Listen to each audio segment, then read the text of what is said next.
Good evening, I'm Liz Bishop. And I'm Jerry Gretzinger. We'll begin right now with developing news out of Saratoga County, where the search is on for an arsonist. Investigators say a fire that gutted part of an apartment complex over the summer was intentionally set, and they may know who they're looking for. Matt Markham is live in Saratoga Springs tonight, and he's got our top story. Matt?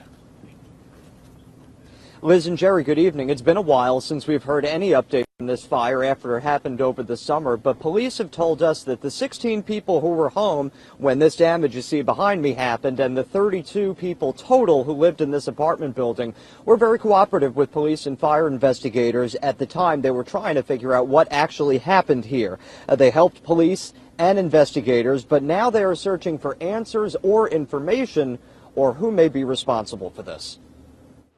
Those of us that were there that day and that morning, we knew that there was more to this. So investigators spent the next month's time combing through the rubble of what was left and determined 2 points of origin where they believe the Woodland Avenue fire was started.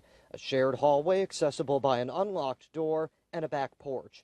Police say they have a person or persons of interest in the case, but haven't charged anyone yet. It's not just about making an arrest. It's about making an arrest and getting a conviction.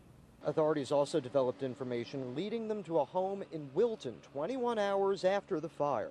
We obtained enough information and enough evidence to apply for a search warrant.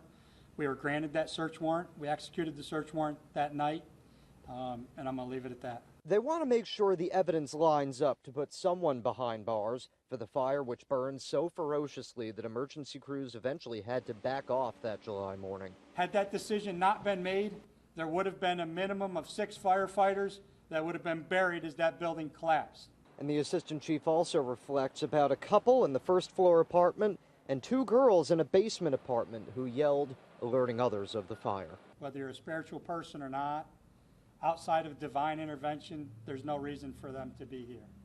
They should have died in that fire.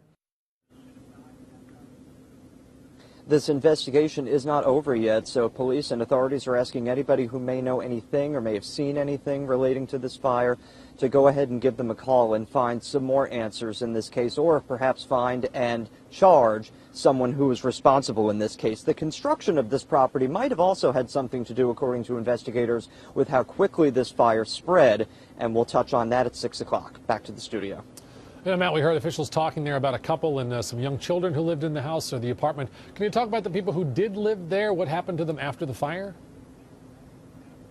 Well, I asked Assistant Chief Catone today a little bit about what ended up happening to them. He said that most of the people who lived in this property actually left Saratoga Springs, and even a couple of them left the Northeast as well. However, there are still some people in this area, and according to what we've been told, the man who owned this building, Bob Israel, fairly well-known guy up here in Saratoga Springs, took very great care to find that these people got some permanent housing and could get back on their feet okay after this fire, Jerry. All right, well, that's a positive part of that story. Matt, thanks so much.